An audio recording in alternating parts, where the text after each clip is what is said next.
folks, welcome to Calvinsgotgame. I'm Calvin. I'm Lewis. And today we are bringing you our continuing series of games that start with a certain letter of the alphabet. And today we are on the letter K for Colossus. No, is Colossus with a K? No, Colossus with a Dadgummit. Let's see. Yeah, I went, wait, that ain't right. I don't know a superhero starts with a K. Kane. Kane? Isn't he a villain? Yes, but it's... Okay, I guess so. Katie from the X-Men. He's going way deep. I don't know none of those folks. So if it's not a modern day one, I couldn't tell you. All right. So, guys, before we get started, hit that subscribe button. Hit the bell for notifications. Hey, hit that thumbs up. It helps our algorithm. Please, it helps let people know that we're out there because, you know, they got to find us somehow. And if you don't hit that thumbs up, then our videos get lost in the void. And I hope you're enjoying these videos. And if you like our list, let us know. And if you have games that you think or that you like to play and should be on this list, the best games, K games for you, put them in the comments and we will get those aired and let you know. Let everybody know what your games are. So before we get started, we'll hit our words of inspiration. We have Matthew 7:24. It says, "Therefore, whosoever heareth these sayings of mine and doeth them, I will liken him unto a wise man which built his house upon a rock." It's the only place you can build a house is on a good foundation. You ain't going to build it on sand, and you're not going to build it on a mud pile. So, build it on the rock. What about sandcastles? Yeah, they don't last long. That's the problem. That's the problem. You build your house on the wrong thing, and it's not going to last long. All right, so today we're doing our K, and I'm going to go first with this. And how many crossovers do you think we're going to have? I think we might have 2. I think we're going to have 3. I kind of think we're going to have 3. I don't know. I haven't seen your list. Right. When we do these videos, Lewis doesn't tell me what's on his list. I don't tell him what's on mine. We like to be surprised just like you. Yes. So my first one, my number 5, is Killer Bunnies and the Quest for the Magical Carrot. This is by Playroom Entertainment. It's a 2002 game. 2 to 8 players, takes about 45 minutes to play. This game is very crazy. There's a lot of people that don't like it. It's very polarizing, as is Munchkin. And this is not necessarily Munchkin. I guess it's Munchkin-ish, maybe. But in Killer Bunnies, you're trying to put bunnies down in front of you to keep alive, and other people are trying to kill your bunnies. And you're trying to get these carrot cards. And at the end of the game, you may have 4 carrot cards with little people on them. And then Lewis, or whoever you're playing with, may only have 1. And you shuffle this deck beforehand and place it face down. And then you take the bottom card, flip it over, and that's the card is the winner. So if Lewis just had 1 card, or whoever you're playing against had that card, and you had 4 or 5 carrots, you still don't win, they won.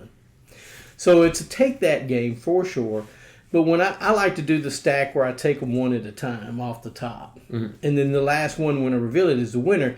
But you're like, okay, whoever has the Rastafarian carrot, because he looks like a Rastafarian guy, you're not going to win, right? And you're like, oh, crap, I didn't win. So if you're the only one with that carrot, you have that when you're like, I'm out, I'm not going to win. But the game's just a lot of fun. It is a lot of take that. But I think Killer Bunnies and the Quest for the Magical Carrot is a lot of fun. Is it for everybody? No. No, not at all. What do you mean no, Lewis? You like Munchkin, you should love this. I haven't played it. Oh, really? Yes. But it is fun to me.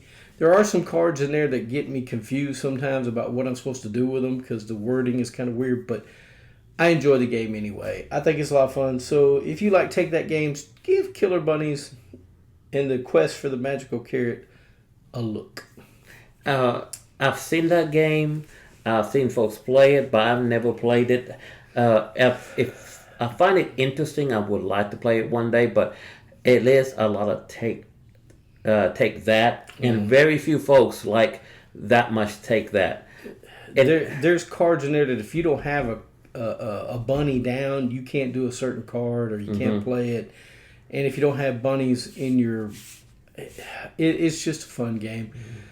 But it can be frustrating if you can't keep bunnies down. People are picking on you.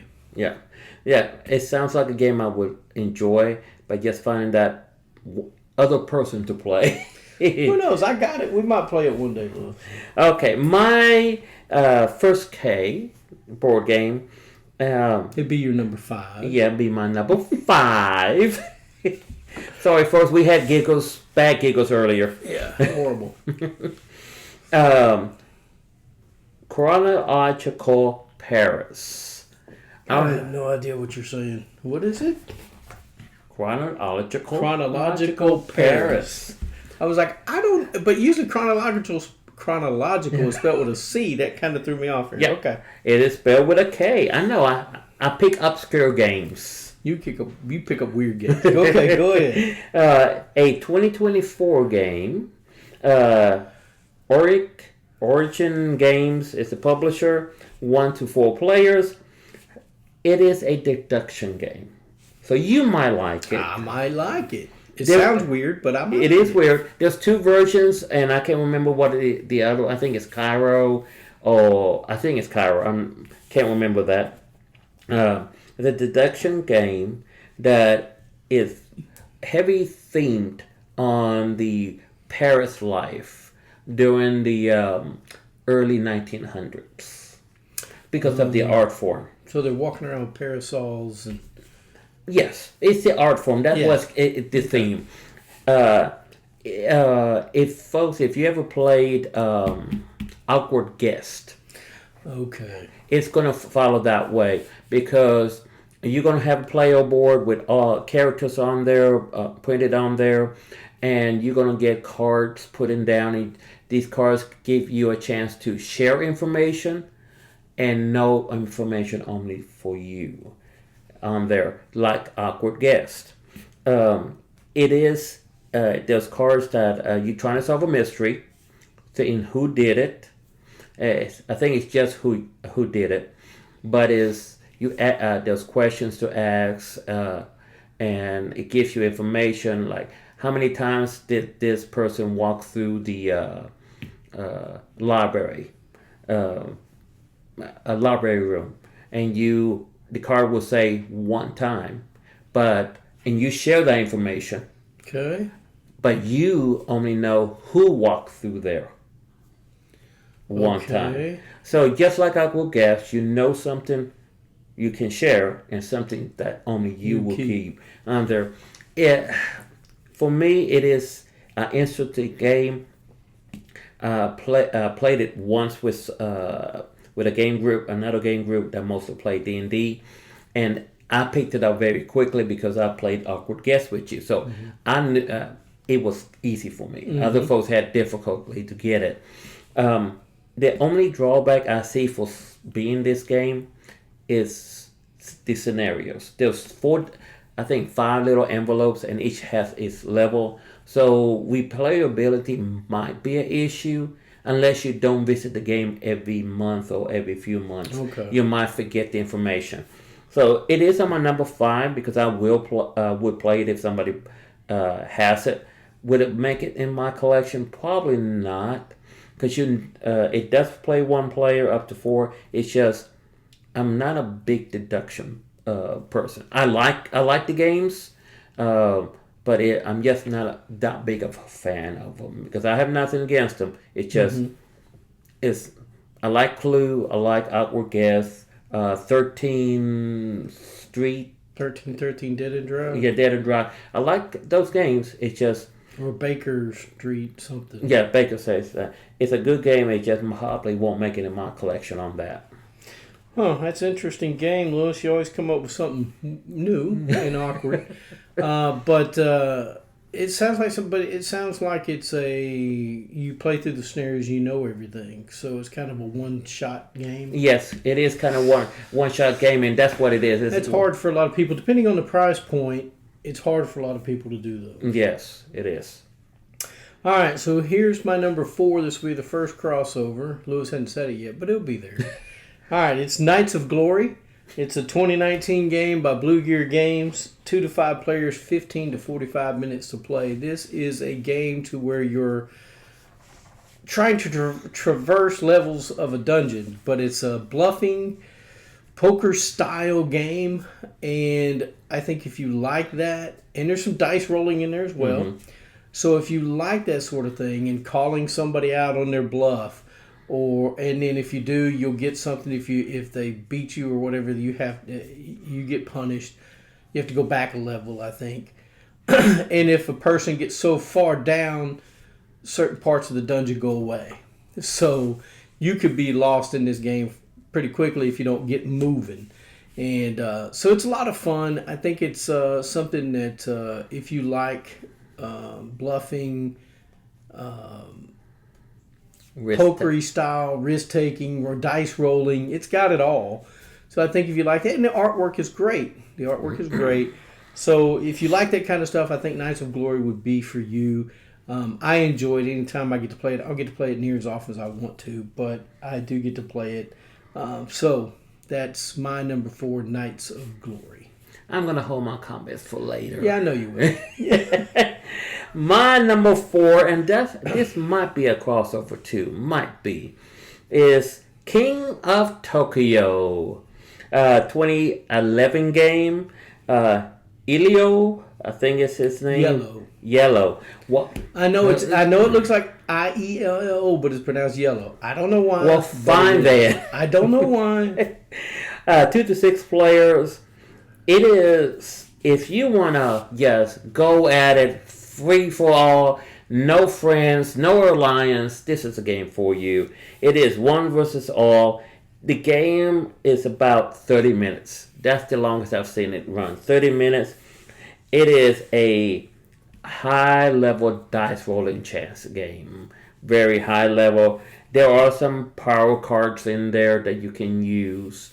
But it's hard to get them right off the bat. It is hard to get them. It is how quick can you eliminate folks. Now, I have never won King of Tokyo. I want to win it. But it seems like somebody in our group, every time I want to play it, somebody shows up and just wins or pushes that little extra button of mine. I don't know who that is. It's Christine's little granddaughter. Oh, yeah. Lovely child, very lovely child. But she loves that game, yeah, too. She does. I'm going to defeat her one day. I am. No, it's a great game. I like when kids play it. I really do, because they just go for it. Yes, they go for it, and I like that energy. Yeah, and it's easy to play for them. Yeah, so Kevin, like I said, it's easy to play. So it's a great family game. And seeing how Christine's daughter just gravitates to that game brings the joy, my little kid in me, out too. Mm-hmm. So King of Tokyo, great creatures, great artwork. Artwork is from those 70s comic book styles. The dinos, it looks like Godzilla, Alien, King Kong. Great game. My number 4, King of Tokyo. That's a good pick, Lewis. My number 3, maybe a crossover. I don't know. Don't know if Lewis likes it as much as I do. But it's King Domino by Blue Orange Games. 2016 game, 2 to 4 players. Takes about 15 to 25 minutes to play. When we went, me and a couple of friends went to a board gaming convention, and they had play to win section. And so Erica, who was in my game group time, wanted to play this game over and over and over because she wanted to win it. We didn't end up winning it. She ended up winning something else. But King Domino is a game that has domino-looking pieces, tiles that have certain terrain on one side and certain terrain on the other, or all one terrain. And you're trying to build this, I think it's 8 by 8 grid, 7 by 7, 8 by 8, something like that grid. And you're going to score points by how much of the landscape you can get together that have crowns on them. You get more points if they have crowns. You can multiply it by the number of crowns. And if you have your castle completely in the middle, surrounded in the middle with no gaps, and you can make a complete grid, you get extra points for that. This game is a lot of fun. I enjoy it. My wife likes it, so it's something I can get to the table. And it only takes 15 to 25 minutes to play, so it's short and fast. It's fun. I want to say thank you to Blue Gear Games because they 3D printed some little castles and little king pawns to put out on the tiles to choose your tiles, which is really cool, and I appreciate them for doing that for me for King Domino. They knew how much I enjoyed it and my wife enjoyed it. So, King Domino made it to my number 3. Well, my number 3, I'm glad you said the year because my wife kind of didn't put the year on here. It is King Domino. I told you we probably have 3. And like everything like Calvin said, it is a quick game. It is domino shape. I like how it has 2 different things and you try to maneuver the tiles. And the way it goes, who goes first might not go first to the next round. Right, so tile selection that you did on the deal. Whoever's top of the tile selection that you chose gets to go first. Yes, there's a little person you have, and if you go first, you put the person right there, and if you put it on the very end, you can probably go last the next round. So it is manipulating on when you go, and I like games like that. Mm-hmm. You might have tiles might come out that you don't like none of them, and you want to see what's next. And you have desert, well not desert, like sandy, desert, forest, fields that if you connect them together, you get points on there. Oceans, yes. Lakes, or whatever it is. It is a great game. I like it. I just don't get it to the table enough to get more play on that. It's not that my wife wouldn't play, it just doesn't fit her. Okay. Her play style on there. She likes the artwork. It's just not her style there. Okay. So yeah, my number 3 is King Domino. We hit it on the same one. I know it. All right, my number 2. Don't think this will be on Lewis's list. It's called Karuba. It's a 2015 game by Haba, who makes a lot of kids games. It's 2 to 4 players. Takes about 30 to 40 minutes to play. I just played this one last night actually with my wife. And in Karuba, you have a board, and it's got these numbers on the boards. You got a beach side and a jungle side of your board. And you're going to put you have 4 different colors of temples and 4 different colors of discoverers or whatever you call them, journeymen, whatever you want to call them. And you're going to put the meeple person on the beach side and the same colored temple on the forest side. And so each person will place those. If Lewis places on the 10 and the 70 for the temple and the 10 for the explorer, then everyone puts those colors on the board there. And then one person is going to have these tiles in a bag, and everybody else will have theirs laid out in order. And one person will pull one out of the bag, lay it down, and say, this is number 5. And you decide whether you want to place it on your board or you want to give the tile up to be able to move your explorer. And as you're moving along, there's some diamonds and gold you can discover, but you have to stop on the tile to pick it up, which is terrible because sometimes you want to keep moving because you got to get them there to get to the temples. And the first one to the temple with the same colored person as the temple gets a tile in the middle that gives them extra bonus points at the end of the game. The game's a lot of fun. I enjoy it. It is puzzly, and it is trying to figure out how to put these tiles on the board to make the trail to where you need to go, because you can cut yourself off in a heartbeat, and you're like, I just cut that guy off. There's no way he'll ever get there now. And you try to figure out how you can reroute him, but there's just no way. You've already made the path impassable with too much. There's no path available to him. So Karuba's a lot of fun. Me and my wife just played it last night, as a matter of fact, and we both tied. And there is no tiebreaker in Karuba. Nope.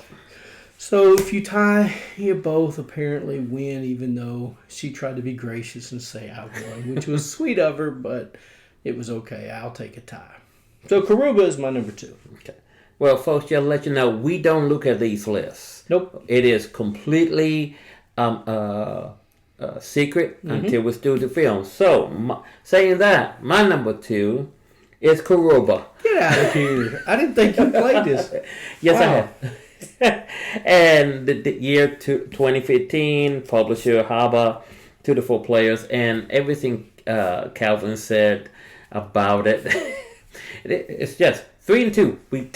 Yeah, wow. I like how that one person is the leader, and he or she brings out the tiles. Yeah, it's like bingo almost. Yeah, bingo. Yeah, I like that. And yeah, trying to figure out how to get there, and if you see those clear jewels, 1 point, gold is 2 points, and trying to get to that temple. And if you think that somebody's going to get there before you do, try to be a tie, because if tie, the first person picks the first one. The second one will pick the second one, but if it's a tie, they get a white diamond to make the difference for both of them get 5. I don't know how it could be a tie, but, well, I guess Yes, it could be. Yeah, in the same round. Yeah. So I found out recently about that. So if at the same round, it's a tie, and they'll get that much points equally on there. I like the game. Thing is, I've yet to get an explorer to the temple. I've never got one of my explorers to a temple. Not even one? Not even one. Well, you're not doing something right. I'm not. I like the game. I don't own it. I like it. But I would, every time I see somebody playing it, I would try to jump in, but it's already maxed, or folks already too much into it. But yeah, I like the game, and it's number 2 because I want to at least get one person there. Yeah. Before I'm not going to give up on it. I have not managed to get even one person. Well, last night I think I got all 4 of mine to the temples. Of course. I got all 4 of them there, which was a surprise. Usually I can only get 3, but last night I was like, I looked at my board and I'm like, I can get everybody there. And so then we were running out of tiles, and you can only move to the entrances, like if it's a 3-way, like it's a T. Mm-hmm. You can only move how many points of entry or exit is there. Yes. So you get to move 3. If it's a 4-way, you can move 4. And if it's just a straight line, you can move 2. So you got to start thinking, when the tiles start running low, should I start moving these people? But yeah, I need that piece. I got to put it down. It's a lot of fun. Yeah. And the good thing also is you don't have to connect the tiles. You can put them anywhere you want. Yes. So that's another benefit there. But I don't know why you wouldn't connect tiles, because you want to make it. But, sometimes if it's a crossroads, you might want to put it out here in the middle and then build to it, so you'll have a crossroad to get to the other temples. Yeah. But, my number 2 is Kuroba. And one other thing is, it has a number in the top of what tile it is, and it has to be placed face up. You cannot turn the tiles to make it go where you want. That's why it's harder to make it to the temples, and I think Lewis can't make it to 2 because he gets messed up like that. Yeah, it does. All right, so my number 1, this is going to be our 4th crossover. 4 out of 5 dentist survey. Yes. Loves King of Tokyo. It's a 2011 game by Yellow Games. 2 to 6 players, 30 minutes to play. And 4 out of 5 dentist survey like this because you get a lot of teeth knocked out on this game by the monsters. They are beating each other up. Lewis said it's a 1 versus all. It could be a all versus 1 if you're in Tokyo. Oh, yeah. So forgot about that one. Everybody on the outside is trying to beat the person in Tokyo up. The person in Tokyo is beating up everybody on the outside. And it becomes a laugh fest of things happening. And sometimes you want to stay in Tokyo as long as you can without getting too low on health. And then you got to figure out, I got to get out of here. And it's a lot of fun. I've seen it. And if you like Yahtzee, I think this game would be good for you because you get to roll 3 times. Just like Yahtzee, you keep what dice you want, re-roll. And there's no dice that lock. So you can roll as many as you want each time. I think the game is a lot of fun. It's good for families. It is something you can pull out. And if you take it as just pure fun, as King of the Hill is what it is. You're playing King of Hill. I don't know if any of y'all remember playing that as children, having a hill and pulling people down, because when I was in elementary school, well, not maybe elementary elementary school. I was school, probably yeah. in 6th grade. So we were playing King of the Hill one time, and we had this big dirt mound, and kids were yanking you off the top, and you roll down the hill. Well, I fell on a bottle or something on my elbow and had blood spurting everywhere. So I had to go to the nurse's office, and they made us stop playing. It's all my fault. But anyway, it was a lot of fun. King of Tokyo, if you like Yahtzee and you like playing games that are one versus all or many versus one, you'll like this game. Good choice right there. Yes. Well, yeah, it is. You had it on I your know. list. But mine made it 4. You made it 1. I did because I like it that much. I think it's a game that's overlooked for just being fun. Yeah, it is. It has been overlooked for that reason. And it's older. It's a 2011. I mean, it's, 15 years old? Yeah, about 15 years old. So, My number 1, which is a crossover, it is Night of Glory. 2019, Blue Gear Games, publisher, 2 to 5 players. Like Calvin said, it's a push your luck game. It's a bluffing game. Mm-hmm. And it is also a voting game on there. Seeing, I forgot about the voting. You forgot the voting. Saying, does he or she have what it needs to keep going up the levels? It's a great game. I like the artwork of the cards. And like Kevin said, if you try to play the long game, you're going to be left behind and off the board on there, because at a certain time when you hit that level, I forgot. There's like a line or a level, something there. Yeah. And everybody below that line is knocked off. Yeah. So if you're trying to save some of those good cards, it's not going to happen. Because you got to match what is on the side of the room. As you go by room by room, you need those cards with those. And the dice help you do that too. And the dice rolling will help. But of course, you can bluff it if you want. Now, thanks to Blue Gear Games, I ended up with a playmat of theirs. I don't know if I have the playmat, but I got the deluxe version. Yes. Well, the playmat, I made a trade with them for another board game. So I ended up with their playmat. I like it because the artwork is just beautiful on the playmat. Mm-hmm. It does put you in that dungeon crawling feel on that. Mm-hmm. Blue Gear Games made a great game with this. And I enjoy it. I just don't get enough. For my feel, I don't get enough to the table. Because I wish I could get it at least once a week, but I can't. Because it's just that trick-taking. Not trick-taking, but that bluffing. It's really more fun with more players. Yeah, it is. And that's 2 players is like... Especially if you know the person. Yeah, but if you're playing with 4... Because it goes to 5, right? 5. If you're playing with 4, I think that's a good sweet spot. 5's even better. Yes. And 3's okay. Yes. But 2, it just doesn't cut it. Yeah, this is one I would say play it to the max. Yeah, for sure. Yes. But Nights of Glory is my number 1. And if you're in our area, go to Three Sons Unlimited. They actually have copies of it. Yes. So, but if not, you could always contact Blue Gear Games at their website. I'm sure they have copies for sale. All right, guys, that's our list of K games. And I hope you enjoyed this video. Let us know what your K games are. We'd love to hear about it. And also, hit that subscribe button. Hit the thumbs up. Hit the bell for notification. There goes Pac-Man. And like I always say, get a board game to the table. Spend time with your friends, your family. Thanks for watching. Calvin's.